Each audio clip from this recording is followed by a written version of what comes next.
Malakas na palakpak sa Panginoon.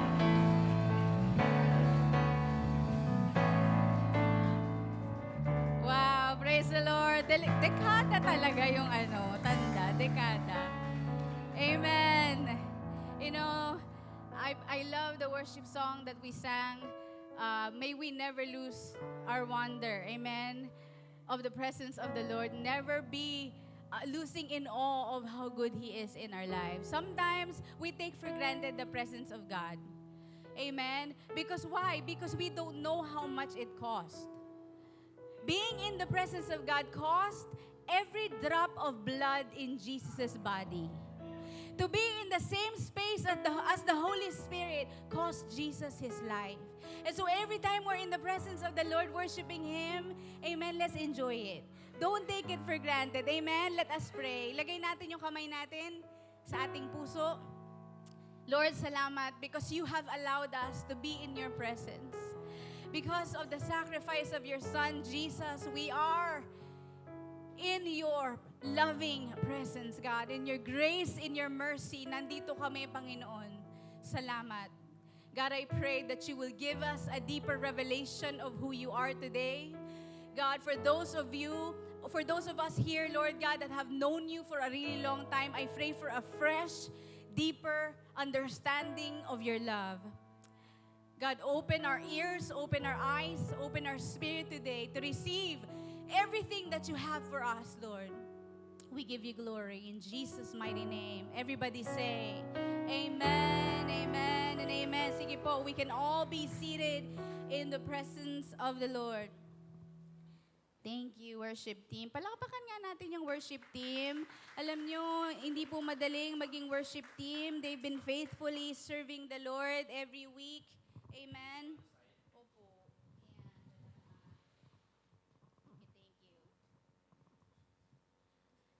Praise God. Handa na ba kayo?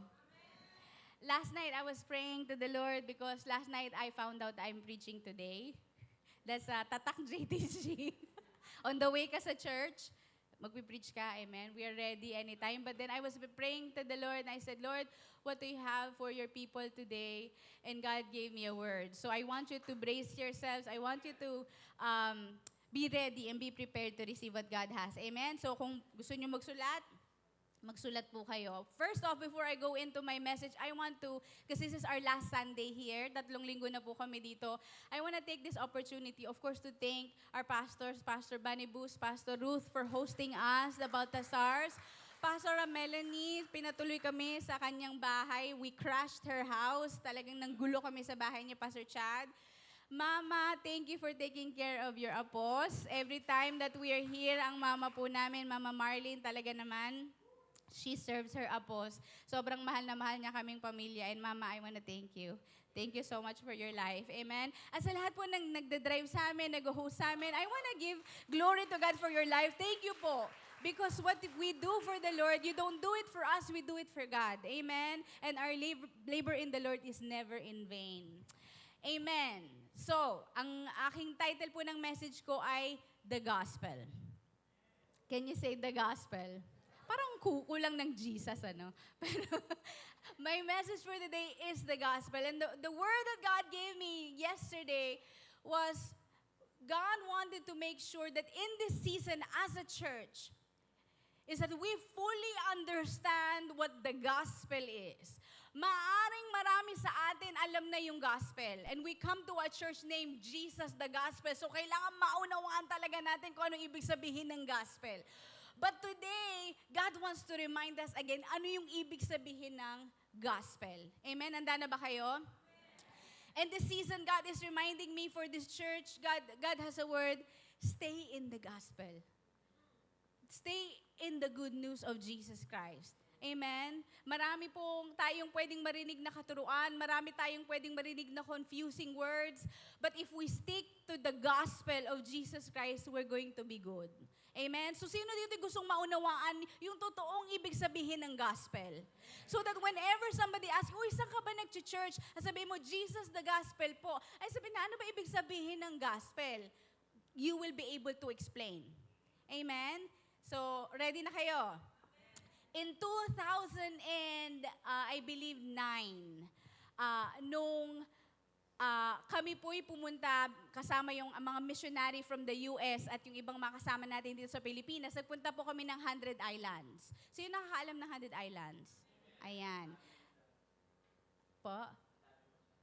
Ang dami ng 100 Islands. Yung isa po dun sa 100 Islands, pinuntahan po namin. At kasama po namin yung mga missionary from the US, kasama yung aming mga kapatid dito sa Pilipinas, at kami po yung ano ba tawag dun? Excursion. Nagbakasyon kami. And yung mga kasama naming missionary, nag-decide sila na to go up a cliff, umakyat sa cliff, at tumalon dun sa lagoon. Yun po ay mga bangin. Mga trip po ng mga Amerikano, ganun. Gusto nila, kahit sila, tatalon sila sa bangin. So, syempre, damay-damay na yan. Lahat na ng mga lalaki, lahat ng mga kasama namin missionaries, nag-akyata na dun sa cliff, at isa-isa pong tumalon yung mga missionary, isa-isang tumalon lahat. Hanggang sa dumating sa punto na, yung asawa ko po, si Pastor Andre, I asked permission to share this with you guys, this story. Siya na po yung tatalon. At sa hindi po nakakaalam sa asawa ko, hindi po siya marunong lumangoy. Okay? Ngayon, syempre, lahat nagtalunan na. Ako'y nasa baba, mga lalaki po yung tumalon. Mga ano lang naman siya, siguro mga 30 feet. It's not that high. Mga 4 na ganito. Ang babagsakan mo naman, it's good, clear, good water. Talagang tinatalo na naman po talaga yun. Pero ang problema, yung asawa ko po, hindi po siya marunong lumangoy. Hindi po niya kasalanan yun. Talagang hindi lang siya marunong lumangoy. Marami naman mga Pilipino hindi talaga marunong lumangoy. Pero, na-pressure siya to jump. Right? Na-pressure siya. But hindi pa siya, siya na yung turn niya na. Ako nasa baba. Sabi ko, babes, go, go, go. You can do it. Talagang nag-cheer pa talaga ako. Yes, you can do it. Hirap na hirap po siyang tumalon. Pupunta siya sa gilid, patalo na siya, babalik siya ulit. Hanggang sa umabot ng 10 minuto, hindi pa rin siya makatalon.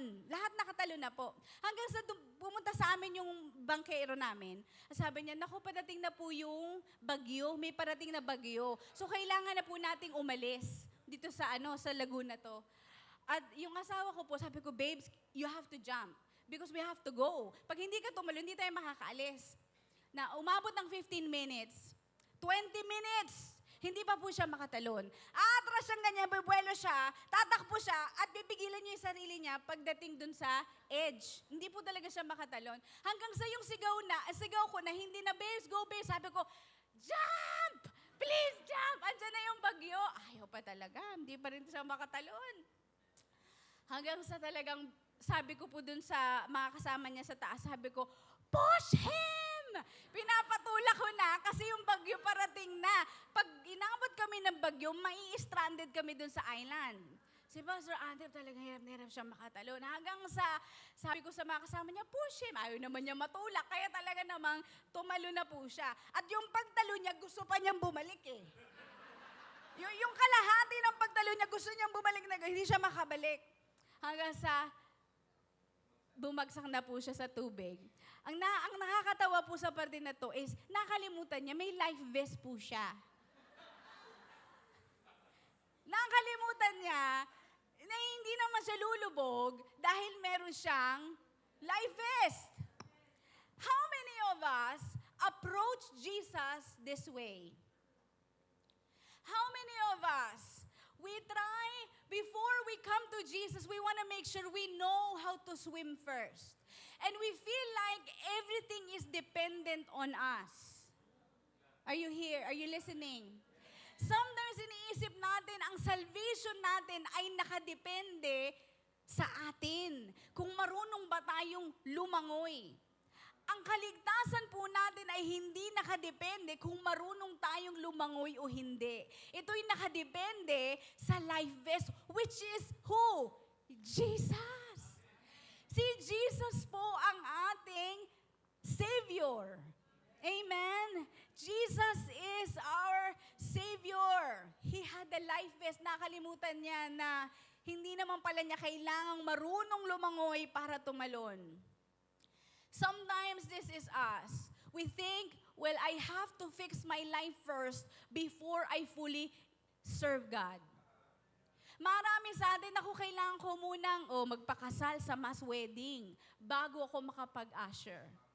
Marami sa atin, kailangan ko munang mag-give up yung aking addiction sa kung ano man bago ko talaga ibigay ang buhay ko kay Lord. Baliktad po. We have it backwards. Amen? And that's what we're gonna try to understand today. Sometimes, ito po ang natural tendency ng humanity. The natural tendency of humanity is we want to fix ourselves. We want to save ourselves. But the title of my message today is The Gospel, Stop Trying to Save Yourself. Can you say that with me? Stop trying to save yourself. Why? Because you cannot save yourself. We cannot save ourselves.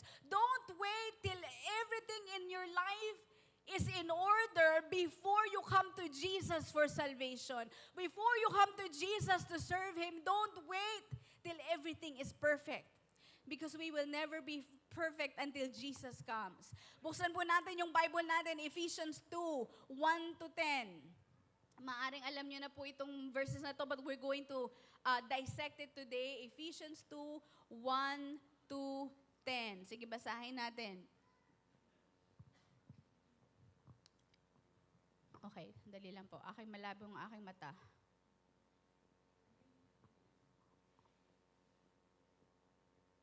Wala kasi po akong internet. Hold on just a second. You already know these verses, pero gusto ko pong ipaalala sa inyo.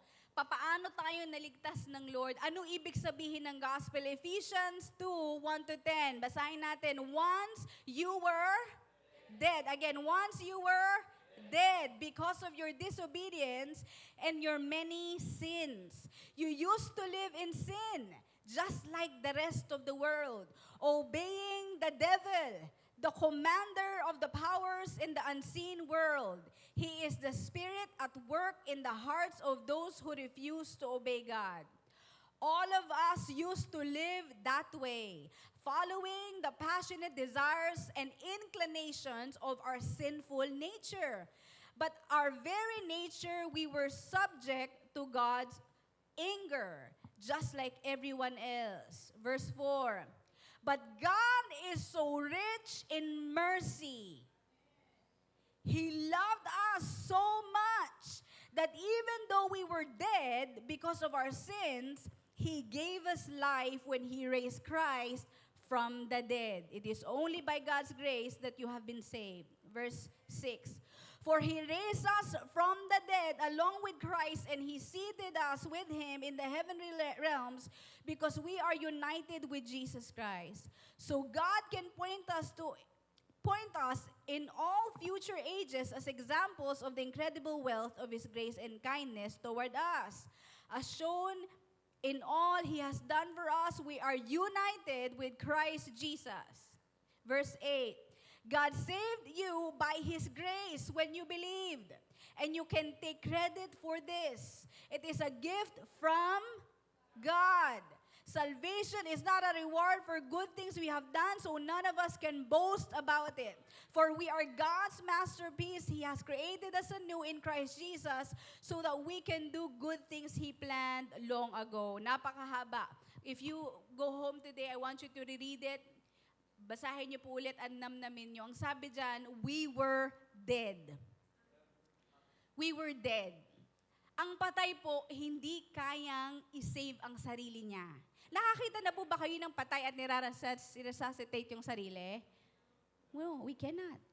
Amen? Ang patay po, hindi kayang salba ang sarili niya. We are dead. Ang sabi ng Bible, we are dead in sin. Tayo po ay patay. Amen? We're not sick, we're not struggling, hindi lang tayo broken, patay po. Sabihin natin, patay.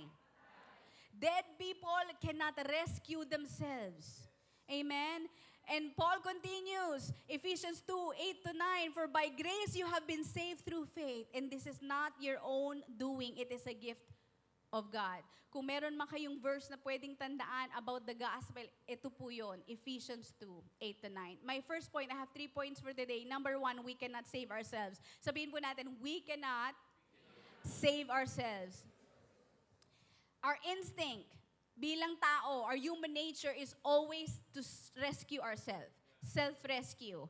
Sa Amerika po, wala po akong kasama sa bahay. Ako lang pong mag-isang ina. Kasama ko yung asawa ko, nag-aalaga ng mga anak. So may mga panahon talagang mahirap po talaga. Kasi we have to, of course, magtrabaho, ministry, tapos mag-aalaga ng mga anak. So yung bahay po namin, medyo napapabayaan ako. May mga panahon talagang hindi ko naaasikaso yung bahay namin. So ang gagawin ko po, minsan pag talagang kailangan, mag-hire po ako ng cleaners. Okay, tatawag ako ng pwedeng makatulong na maglinis ng bahay ko. But every time, napansin ko yung sarili ko, every time na tatawag ako ng cleaners, bago dumating yung cleaners, naglilinis ako. Inaayos ko. Tinatanggal ko yung mga basura. Hanggang sa naisip ko, bakit ba ako nag-hire? Tapos nilinisin ko naman din bago siya dumating. Ano pang trabaho niya? Bakit? Because I am ashamed to see the mess. Nahihiya akong makita niya kung gaano kagulo yung bahay ko. And that is human nature. Sometimes we think, God, before I fully come and fully give my life to you, ayusin ko muna tong problema ko. Sino nakaka-relate? Sino nakaisip nun? Lord, hiyang-hiya ako sa'yo sa mga ginawa ko. Before I do that, ayusin ko muna bago ako makapagtaas ng kamay sa worship. Sino nakakaintindi po na sinasabi ko? Ang trabaho ng cleaner ay maglinis. Binayaran siya para maglinis. Tama ba? But because we are ashamed, because po nahihiya ako makita niya yung gulo ng bahay ko, nililinis ko. But with God, it shouldn't be that way.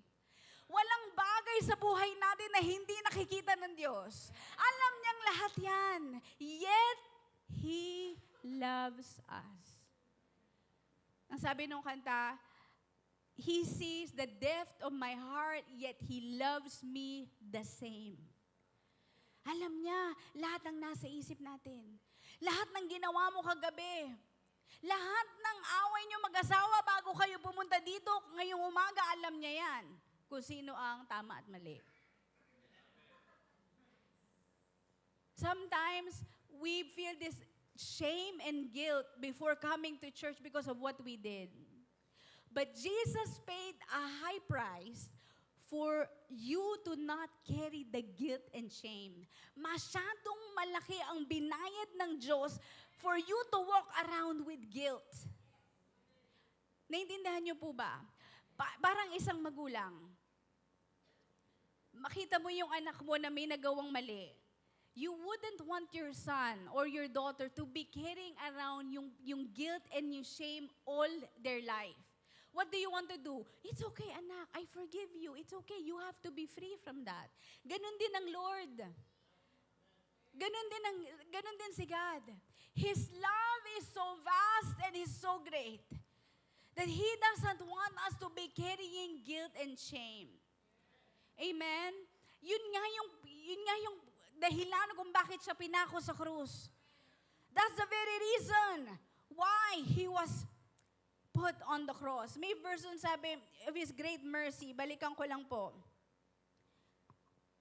Verse 4, but God is so rich in mercy, and He loved us so much, even though we were dead because of our sins, He gave us life. One thing that I recently have a revelation about how big God's love is for us. Bilang mga Kristiyano, we will go through deeper revelation of the love of God. Kung yung pagkakaunawa mo sa pag-ibig ng Diyos 20 years ago is the same understanding mo sa love of God today, you're missing out. Because the love of God is so big and so vast. It's so big that we need a lifetime and eternity to understand it. Isa po sa mga bagay na isang pinakamalaking revelation sa akin, my recent older life, is that Jesus' sacrifice did not end on the cross. Jesus' sacrifice did not end on the cross. Here's the reality. When Jesus was incarnated, siya yung nagpakatao. He lived among us. He died on the cross. He resurrected from the grave and He ascended to heaven.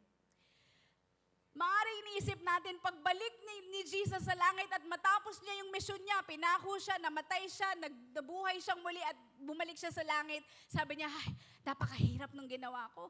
I'm glad it's done. Diba? Naisip natin parang ganun yung nangyari. Bumalik na siya sa langit at umupo na siya sa trono. That's not what happened.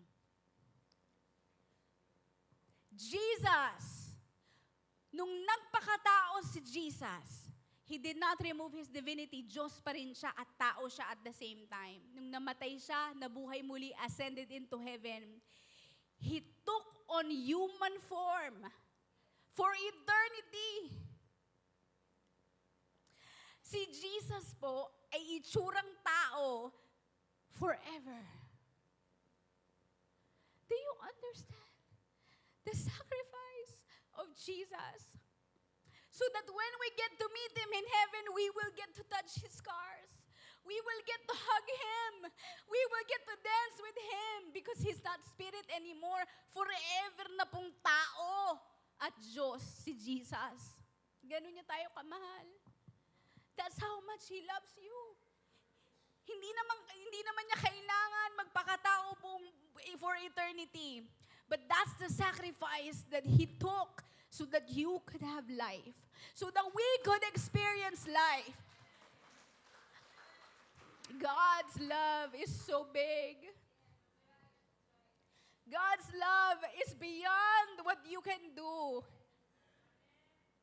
Inisip mo, ang laki na ng kasalanan ko. I'm carrying this guilt forever. I've aborted my baby 20 years ago.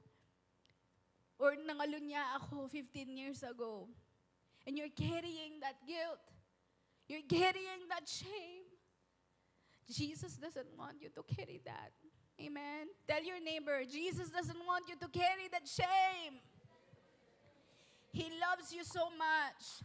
And so we can come to Him with all our mess. Hindi natin kailangan mahiya. Alam ng Diyos ang nakaraan natin. And He loves us anyways. He accepts us anyways. So what I'm not saying is that we can remain in that. I'm not saying that. We can talk about it later. I'm not saying, sige lang, okay lang magkasala. No. But if you truly understand kung gaano ka kamahal ng Diyos, kasama na dun yung pagbabago. Kasama na dun yung walking in holiness. Kasama na dun yung walking in faithfulness.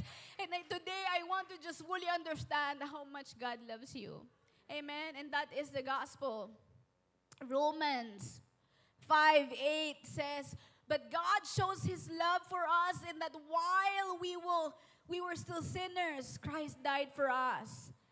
While we were yet sinners, hindi yung, habang nag-i-improve ka, namatay ang Diyos sa'yo.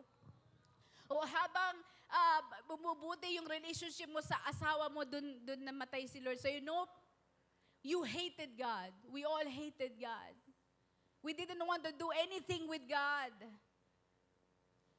Jesus died for everyone, even for those He knew will reject Him. Amen? Ganoon po, kalaki ang pagmamahal ng Diyos. Sabi ko sa asawa ko, ayun na naman, asawa ko magagalit, sabihin siya na naman ang example ko. Kasi pinipilit ko siyang magpa-check up. Kasi hindi po siya nagpapa-check up. Kasi nga, busy siya, tsaka, sabi niya sa akin, babes, magda-diet muna ako bago ako magpa-check up. Mag-workout muna ako bago ako magpa-check up. Sabi ko, baliktad naman, babes. Kailangan mo muna magpa-check up para malaman mo kung ano yung kailangan mong gawin. Sino dito yung ganun? Yung parang, naku, ayoko magpa-check kasi malalaman ko kung gaano kataas yung blood pressure ko, kung gaano kalaking kailangan ko bawasan timbang. Sino ganun? Wala, ayaw niyo umamin. Si Pastor Bus lang. Pastor Bus, so honest. Amen, praise God. Yung mga hindi honest dyan, ako, patawanan tayo. Hindi, just kidding. Sometimes ganun tayo, di ba? Gusto natin, hindi, magda-diet muna ako kasi para yung result ng blood test, medyo okay. Tama ba? But then it's backwards. Nope. It shouldn't be that way. Naiintindihan niyo po ba ako? Hindi po dapat ganun. We come to Jesus no matter what. tumakbo tayo sa Kanya. No matter what the condition is, we cannot save ourselves. We cannot fix ourselves. We need Him to fix us. We need Him to tell us, ito kailangan mong gawin. And we need Him to tell us, this is how much I love you. Ito yung kailangan nating marinig sa Kanya, not because we cannot. We cannot do it on our own. Amen? Number 2, Jesus already did what we could never do. Ginawa na ni Jesus yung bagay na hindi natin kayang gawin, which is save ourselves. The gospel is not a suggestion. The gospel hindi yan advice or opinion. The gospel is news, good news. Ibig sabihin, nangyari na. May balita ba na ito yung nangyari pero hindi pa nangyayari? No, good news is binabalita kung ano yung nangyari. Jesus already did it. Jesus already died. He already rose from the dead. Wala na tayong kailangan idagdag dun sa sacrifice na yon. Sino dito yung mga galing ng Catholic Church, mga kapatid natin yan sila. But this is the mindset na kailangan nating mabago. Because in the Catholic Church, kailangan nating i-earn yung salvation natin. We have to add to our salvation. No, Jesus already finished it. It's complete. On the cross, it's done. Wala na tayong kayang idagdag dyan. Tama ba? We cannot add to what Jesus did. If you do that, if you think that serving the Lord, giving to church, doing good will make you be saved, para maligtas ka, magbibigay ka, you're diminishing what Jesus did on the cross. Pag inisip mo na kailangan kong magbigay, kailangan kong mag-serve, kailangan kong gawin to, magpakabuti, para maligtas, para mapunta ng langit, minamaliit mo yung ginawa ng Diyos para sa'yo, which is die on the cross for you and took on humanity for eternity. Amen? There's nothing that we can add to what Jesus did. Can you say it's complete? It's done. Titus 3:5 says, He saved us not because of works done by us in righteousness, but according to His own mercy. We're not saved by our works. Amen? We know that. But for those of you who do not know it, hindi tayo naliligtas dahil sa gawa lang natin, dahil nagbibigay tayo, dahil umaatin tayo. Amen? Those are fruit of our salvation. Kaya ka nagbibigay, kaya ka naglilingkod, kaya ka nagmamahal, kaya ka nagsaserve, dahil ligtas ka na. Amen? And sometimes I understand, meron sa atin nangangamba ba kung mapupunta ba siya sa langit o hindi. Sino nga amin dito? Na may pagkakataon na isip mo, especially those of mga tao na nakaranas ng near-death experience, yung muntik nang mamatay, at naisip mo, naku, pupunta ba ako ng langit o hindi ka pa sigurado. Tama ba? Meron, it's okay to be honest. Diba? Minsan nagda-doubt ka, ligtas nga ba ako? If you gave your life to Jesus, trust in Him, put your faith in Him, you are saved. That's what the Bible says. Amen? So you don't have to add to anything to it. Jesus did it all. Amen? It's done. Now, sabi nung isang author, his name is Dallas Willard, grace is not opposed to effort. It is opposed to earning. One of my favorite definition ng grace, ito po, grace is not opposed to effort.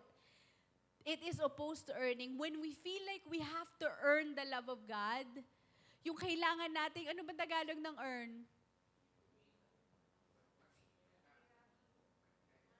Hirap din kayo, di ba? Oh.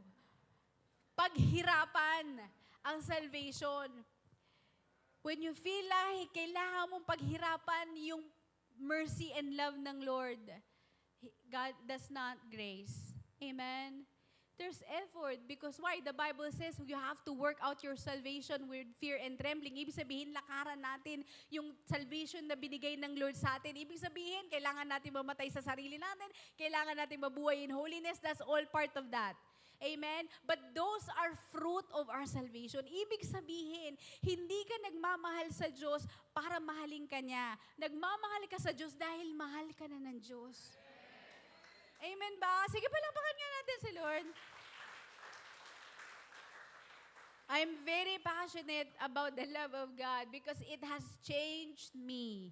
Minago ko ng pag-ibig ng Diyos at lalo na nung mas naintindihan ko kung gaano niya tayo kamahal. And there's nothing that you can do para malesin ang pagmamahal ng Diyos sa'yo. There's nothing that you can do para madagdagan pa ang pagmamahal ng Diyos sa'yo. Mahal ka na niya. Amen. Mahal ka na niya. Sobra-sobra. Sobra-sobra. And point number 3, this is my last point. Salvation produces change. Dito na tayo papasok. Hindi pwedeng naligtas tayo at walang pagbabago. Amen? Grace doesn't leave us where it found us. Mahal tayo ng Diyos kung sino tayo. Pero sobra niya tayong mahal na hindi niya tayo hahayaang manatili kung sino tayo. Gusto niya tayong maging kawangi si Jesus. Gusto niya tayong maging kamukha ng anak niyang si Jesus. Amen? And so we will have to walk in holiness and purity and faithfulness because the salvation that we receive from Jesus, nung binigay natin yung pananampalataya natin sa Kanya, ang bunga nito ay pagbabago ng buhay. Tama ba? Amen. Sino dito yung gusto bang magpabago kay Lord? Marami pang babaguhin sa atin. Amen. Marami pang kailangang ayusin sa atin. Hindi tayo perfecto. And we're going to be changed from glory to glory hanggang sa dumating si Lord. Hanggang sa kunin niya tayo. So magpabago tayo.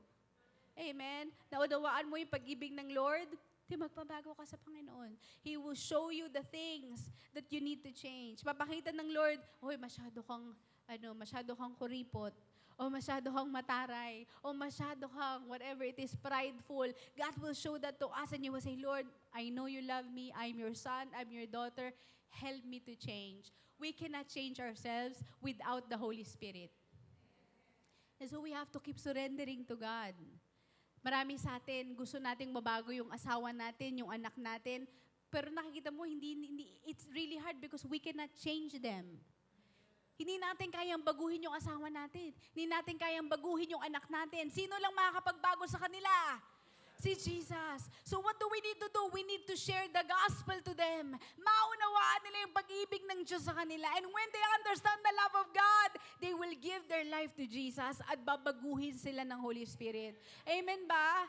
Sino gusto mabago yung kanilang pamilya? Sino gusto mabago yung kanilang anak?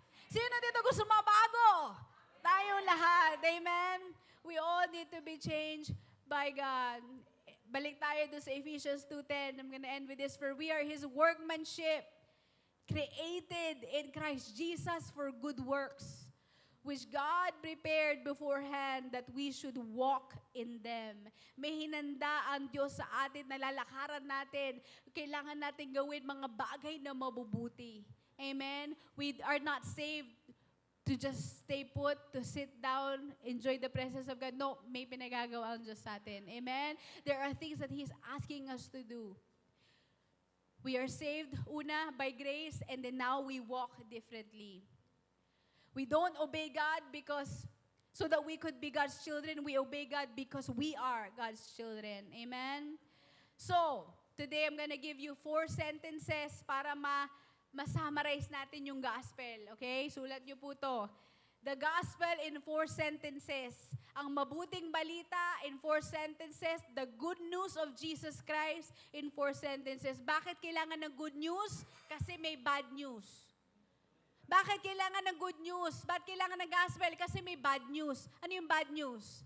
Makasalanan tayo. Pupunta tayo ng impyerno. But Jesus died for us so that we could have life. Amen, and life abundantly. Sige, palakpakan natin si Lord. 4 sentences po. Number 1, what is the gospel? Para ma-explain po natin, God created us for relationship with Him. That's the first sentence. Sabihin natin, God created us for relationship with Him. Pangalawa, ano nangyari? Kinate tayo ng Diyos. Second sentence, sin separated us from God. Again, everybody, sin separated us from God. Pangatlong sentence, Jesus lived, died, and rose again to rescue us. Pang-apat, anyone who repents and trusts in Him is forgiven and receives new life by grace. That's how you will explain the gospel. Ano ba yung good news? Ito po. Kinait tayo ng Diyos para magkaroon ng relationship sa Kanya. Kaya lang nagkasala ang tao, na-separate tayo sa Diyos. Kaya dumating si Jesus para i-save tayo. At now, if we repent, if we trust Him, we will have new life by grace. Amen? Thank you, Lord, for saving us. Sino dito ang masayang diligtas ng Diyos? Ngayon, we have a responsibility to share that. We have a responsibility not just to receive and understand the love of God and the gospel, but to share it to other people. Don't forget the mission of the church. Go and make disciples. Go and preach the good news. Amen. It doesn't stop with us.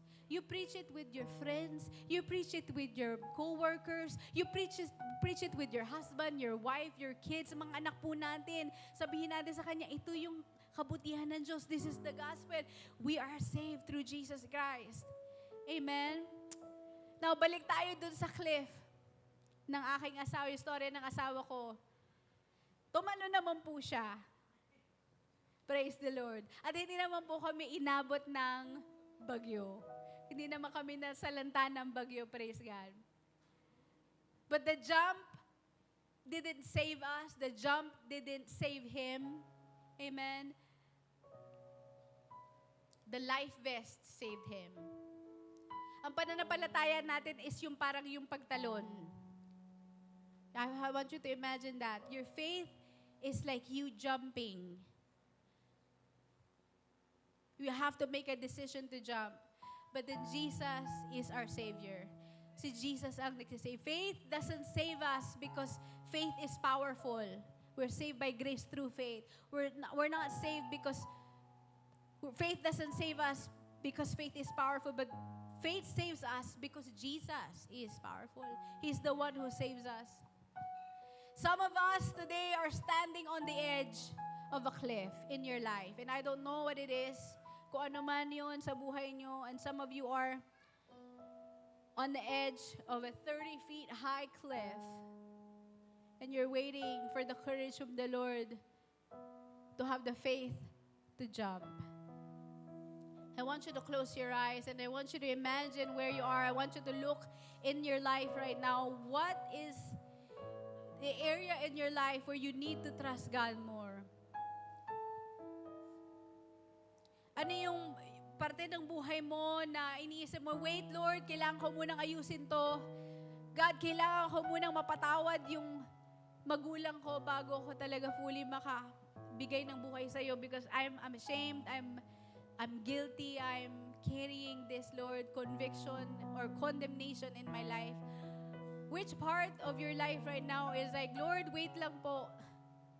I need to do this first on my own. I need to learn how to swim first before I fully jump in, before I fully give my faith to you. It could be in relationships, it could be in finances, it could be in your past, nakaraan mo, hindi ka pa makaget over. Tuwing naalala mo yung past mo, naiiyak ka, at nahihirapan kang fully lumapit sa Panginoon because your past is holding you back. God wants to bring freedom in your life today. Yung mga taong talagang tumatalon lang ng cliff, ng bangin, yun yung mga malalayang tao. Hindi sila natatakot, and God wants that for you today. Jesus is not asking us to fix ourselves first. Jesus is not asking us to rescue ourselves first. He wants us to run to Him first. He wants us to come to Him first. And siya yung mag-aayos ng buhay natin. Siya yung magbabago ng isip natin. Siya yung mag-heal ng wounds natin. Sige po, let's all stand and we're gonna pray. Maybe I'm gonna ask Pastor Bruce to pray for us as a congregation.